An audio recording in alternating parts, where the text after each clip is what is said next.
With supply chains becoming more complex, you need to stay on top of the latest logistics developments. So if you work with logistics, you need the Beyond the Box podcast from Maersk. It's the easy way to keep up to date with everything from digital disruption in logistics to the need for supply chain resilience in today's market. Find out more and keep ahead of the game with the Beyond the Box podcast on logistics insights at maersk.com/insights. Hey guys, welcome to this week's podcast episode, and I've got a fantastic guest for you today, Shana Meyerson. And she's a speaker, she's a coach. For the audience, she's going to be great for talking about mindfulness. She's a yoga practitioner, and I'm really happy to have her on the show. So Shana, welcome. Start off by talk about your background, your story, and we'll dive right into it. Okay. My background is, so I came to yoga on accident. Really, quite literally, I came to yoga on accident. I was a consummate athlete and I had an accident. I'm not like that kind of accident. I was walking around my apartment and I broke my toe. It wasn't like a super dramatic accident, but it was dramatic enough that I couldn't do the athletic things that I was used to doing. So I was coerced by the universe to try this stupid yoga thing. This was August of 2001, very shortly before 9/11, and a few weeks. And let's just say it was a message that was sent to me from the universe at just the right time. And though I came to it kicking and screaming, it spoke to me on such a visceral level that I honestly knew right away that this was something that I needed to be dedicating myself to. And I'm very highly educated. I'm an Ivy League grad. I was getting my MBA at UCLA at the time. I had a successful career with some very large and powerful organizations. And I was like, I'm leaving it all. I want to teach yoga. I want to change the world in that little way. And here I am. That was 22 and a half years ago. Yeah. Yeah, that's a really transformative story. And usually the guests in the audience, they have something and it triggers and inspires. So talk about what is it about the practice that helps you to improve and that helps you to help clients? Sure. Let me just say, first of all, that the reason why I did leave my career and in a way, my education, it's not really my education, it's my formal education, but honestly, like the path of yoga is an education of itself because it's a life education that never ends. But like the real kernel that made me shift it all was I walked into yoga weeks before my 30th birthday. I wasn't like a very young person. And it was the first time in my entire life that anybody ever told me it was okay to fall. Literally, the first time. And as a lifelong perfectionist, that was such a profound revelation. That was like the driving force that told me more people need to know this secret, that we can fall up instead of falling down. And so my teaching, so I have sort of two very like polar aspects to my teaching. On one end, I have Mini Yogis Yoga for Kids, which is my children's program, which I started in March of 2002, way before Yoga for Kids was a thing, like decades before it was a thing. Now it's ubiquitous. Like you can't find a kid that doesn't practice yoga. But in 2002, believe me, what is now ubiquitous back then was ridiculous. So that's like dealing with children, right? As young as 2.5 years old.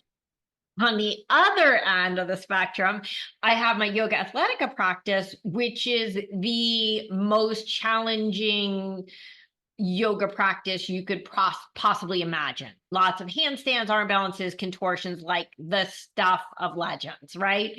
But honestly, like the lesson is the same. It doesn't matter where my students are on the continuum. And I work with everybody. I work with kids who are doing the crazy handstands. I work with adults who want to lie on the floor all day and really don't want to do the intense stuff. Like I work with it all. but the kernel is the same. And the kernel is learning to accept yourself, learning to accept your process, but never getting complacent with it. Right. So always pressing your edges, always looking to be better, but at the same time, that weird confluence of I'm always doing my best and I always accept that my best is my best. Interesting. Yeah, I love that. Almost like a spiritual practice, and there's also physical benefits. One thing is it's really interesting because you don't realize until you like move your body in certain ways that you're like holding on to like chronic patterns, or like your body's holding on to these habitual patterns of tension. One question is, because you talked about perfectionism and how yoga helped you to let go of that. So how does ego hold us back from our full potential? That's such an interesting question because there's a nuance to that answer that I think most people don't understand. So let's start with the obvious, okay? The obvious is our typical definition of ego, right? And the typical man on the street, woman on the street is going to associate ego with egotism, meaning self-absorption, putting yourself ahead of others, etc. And so most people, when they think of ego with yoga, they think of the person at the front of the class who's doing all the things that nobody else is doing and is, look at me, I'm amazing. And they're on the all over social media and they're just so wrapped up in the performance aspect, which quite frankly is not a real aspect of yoga. That was never intended to be a piece of yoga. Mhm. And this performative and even over sexualization of what is meant to be a very spiritual practice is very egotistically driven. Okay. But here's the flip side that most like just pedestrian humans who just walk into a yoga studio and roll out a mat and roll it up and go home don't understand is that the flip side of ego. And when I say flip side, I don't mean the opposite of. I mean, it is the same coin, it's just the other side of the coin, is that when people get overly concerned with their ego, they become afraid to fail because they don't want to look stupid. And so what happens is there's the person who's amazing and can do all the crazy things, and they are in the front of the class. But the person who also has an overinflated ego is the one hiding in the back of the class and not even trying because they're afraid of failing or looking stupid. Yeah.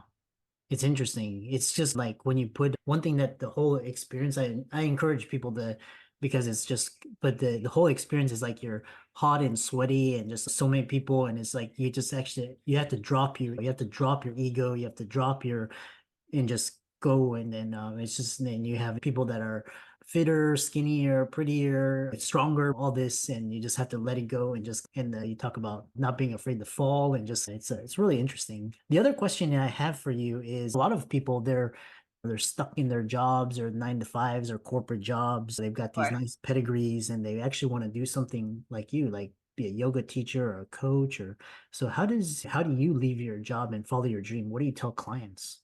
Yeah. And that's a very interesting question because some people really resonate with my response and some people get really pissed about it. So here's my response. Not everybody is meant to do in life that which they love. Mhm. Okay. So there are hobbies and there are callings. Mhm. And so I think that a lot of hobbyists, and I could say yoga, it doesn't matter. It could be pottery, it could be stamp collecting. It doesn't matter what it is. They love the doing, right? Don't necessarily have the skills or even the passion for making it a profession. Okay. So in yoga, we'll say teaching, but if it's stamp collecting, like trading, like I'm not a stamp collector, but I do collect, like I like tchotchkes, like little things. And the thought of getting that one stamp that's worth $1 million or whatever and selling it That's not in every stamp collector's wheelhouse. Some people just want it enshrined or in a safe or whatever. So that's like that example. So in yoga, I think that particularly now, I'm going to be honest, since the pandemic, the yoga industry has taken a hard pivot towards free content.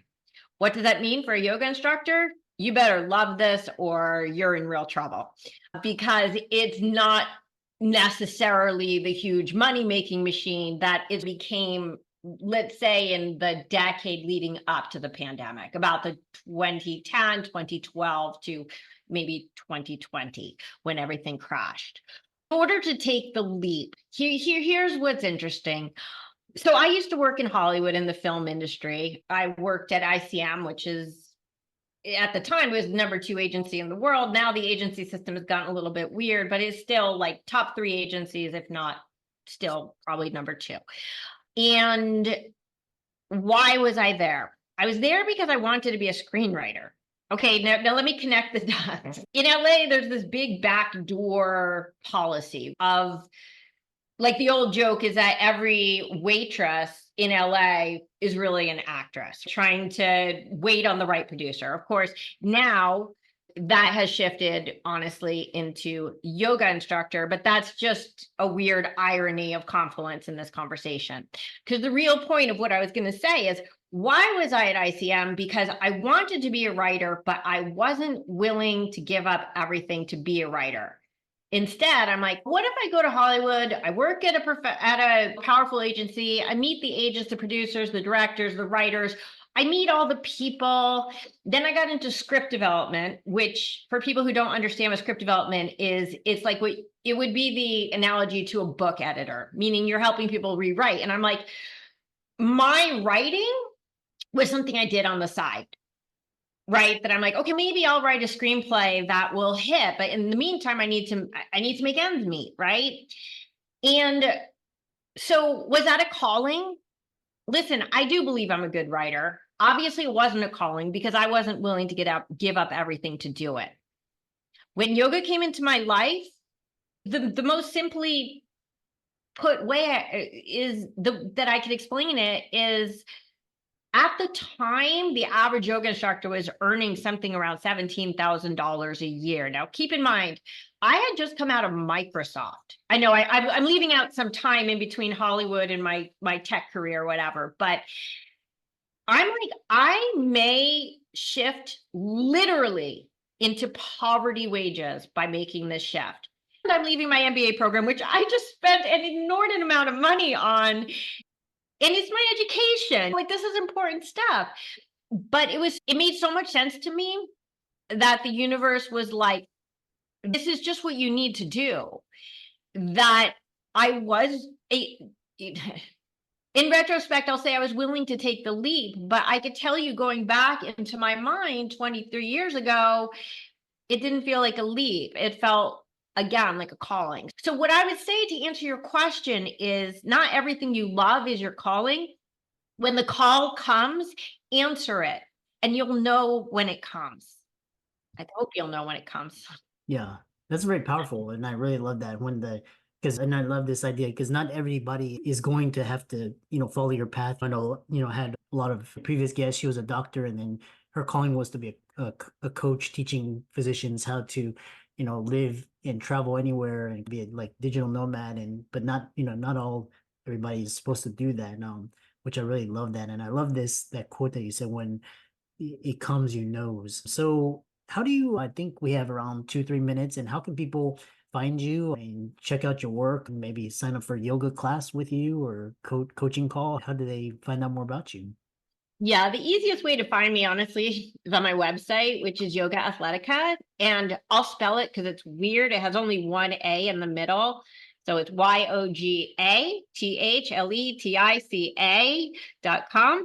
All of my social media links, including my mini yogis program, everything is linked there. My handstand breakthrough program is there. And I do teach privately, both live in LA and on Zoom. Yeah, really interesting. And I know during the pandemic, there was a lot of basically YouTube. You could go to YouTube and a lot of yoga instructors doing that. So kudos to you. And I really enjoyed this conversation. And for the Thank audience, you. be sure to check out all of Shauna's resources. And thanks so much for an enlightening episode. Thank you so much. I really appreciate your inviting me.